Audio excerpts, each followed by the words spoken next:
Hey, what's up everybody? This is Dr. Ryan. This is your 5 minutes of fire today. And today is about the reason why you quit stuff, the reason why you don't do the things that you know you're supposed to do. And nobody's perfect at this, so I'm not saying that I'm perfect and that I always do what I know I'm supposed to do. I have stuff probably every single day that I look back at the end of the day and I'm like, what the heck was I thinking? Or why didn't I just do that? And some of it's simple stuff like kissing my wife before I leave for the office, or getting up when my alarm goes off, or going to exercise, or finishing a workout, or I ate something crappy for lunch or for dinner and I look back and I'm like, why did I make that decision? I know I don't want those things, and yet I did those things anyway. And it's not just the temptation of the flesh. There's this mental game that's being played all day long every day, and I believe there's a war going on for your mind between what you want and what the plans that the universe has for you. And I think God's made us to be victorious and triumphant, and we're able to overcome and claim victory over our lives and situations. But I also know that the world, just because of our sin nature and just human nature, I know that the world pulls us in a different direction. So there's this constant battle, and the point is that the reason why you don't do the things that you want to do is because you don't have a compelling reason why you're supposed to do them. So for me, obviously exercise is a big thing for me, and I'm really consistent and I hardly ever skip. And the reason why, even on days where I don't want to go work out, like we were on a plane all day yesterday, so I had a meeting at 6 a.m. I worked in the office yesterday morning, and we caught a plane down to California, fought traffic, tried to find a place to eat, all these things, and then we were out till 10 o'clock, celebrating with my brother. My brother Chris is graduating from chiropractic school today. Way to go, bro. And so just a long day, but I still got up this morning, still got in the Word, read something inspirational, got in my diary. My family and I went for a run, pushing a stroller through the streets of California. It's not the easiest thing to do, but we made it fun anyway. But the reason why I did those things, even though I didn't necessarily want to, is because it's not about what you want or what you feel like.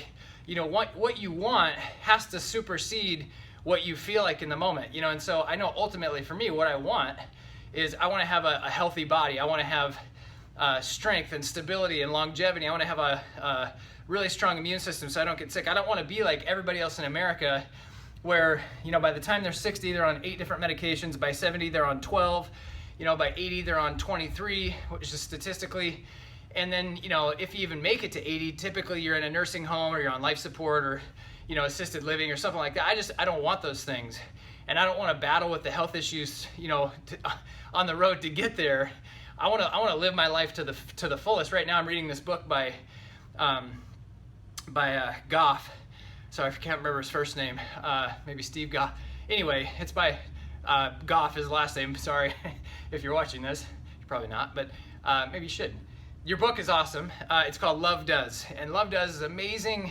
It's just kind of this accumulation of short stories from this guy's life. And, it's just all about living life to the fullest. And, it's about taking his kids on trips and traveling and, experiencing all these opportunities and, take advantage, being able to say yes. I mean, that's really what life for me is all about, is I want to be in a position to always be able to say yes. The reason why, if you ask me out for coffee, if you ask me to go on a trip, if I just met with my best friend and a pastor yesterday, and my best friend came to me a couple weeks ago and he's like, man, I think we should do something about the sex trafficking that's happening in India. You want to be a part of that? I'm like, I don't know anything about that, but yes, I'll do it, because I know that's something that God would want to do, and I know that I'm the hands and feet of God, and so I don't know what that looks like. I don't know if I can, just up and go to India all the time and take care of that stuff, but I want to be in a position where I can say yes. And so in order to do that, I have to be responsible with my life. I have to get up and work out. I have to save money. I have to be a good steward of my resources. I have to give and love and appreciate people around me so that I'm in a position to live the life that God puts before me. And I don't know what that looks like exactly, but for me, it's having the opportunity to say yes. And so the reason why sometimes I don't do the things that I want to do, or the things that I know I should do, it's because I don't have a compelling reason why I want to do those things. The reason why you didn't work out today, even though if someone asked you, hey, do you want to be healthy and fit? Do you think it's a good idea to work out? Would you like to have worked out today? And the answer is always yes, yes, yes, and yes. Then the question is, well, why didn't you do that? And the answer is, I don't really know, or I didn't feel like it. Well, it's because you didn't have a goal in mind. You didn't have a bigger reason to push you through what you felt like today.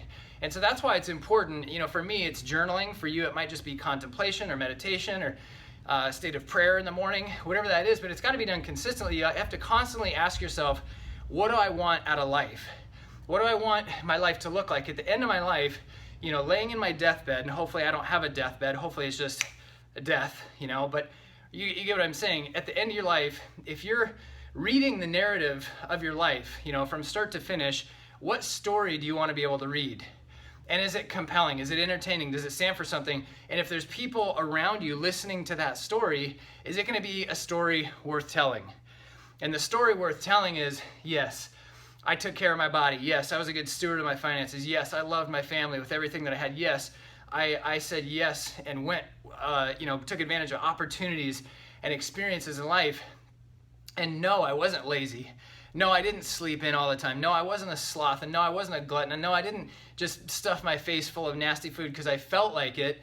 And no, I didn't squander all my money and rack up all this credit card debt because I cared about something deeper than just myself. And so the point is, the reason why you're not doing the things that you want to do, the reason why I don't do the things that I want to do is because in those moments, we lose sight of, or we haven't even identified in the first place, the reason, the big picture reason, not I want to have abs and look good in a bathing suit. That's not a reason. That's a short-term goal, and there's nothing wrong with that. But there has to be a reason that's bigger than yourself. It has to tie into the narrative that you want your life to read as at the end of your life. So the homework today is to go figure that out. Figure out why you want these things. Why do you want to have a bunch of money? Why do you want to have an amazing marriage? Why do you want to have a good relationship with your kids? Why do you want to be super fit? Why do you want to go on these vacations and have this house and have these cars and all these different things? If there's a reason why, and the why is bigger than you, then I think it's okay to have all these things. I think God wants to bless us and let us live lives of abundance as long as we leverage that abundance for the betterment of humanity. And we can look at the end of at our lives at the end and read a story that's about changing humanity, making your dent in the universe, as Steve Jobs would say, and being proud of your story. Hopefully that helps you. Have an amazing day.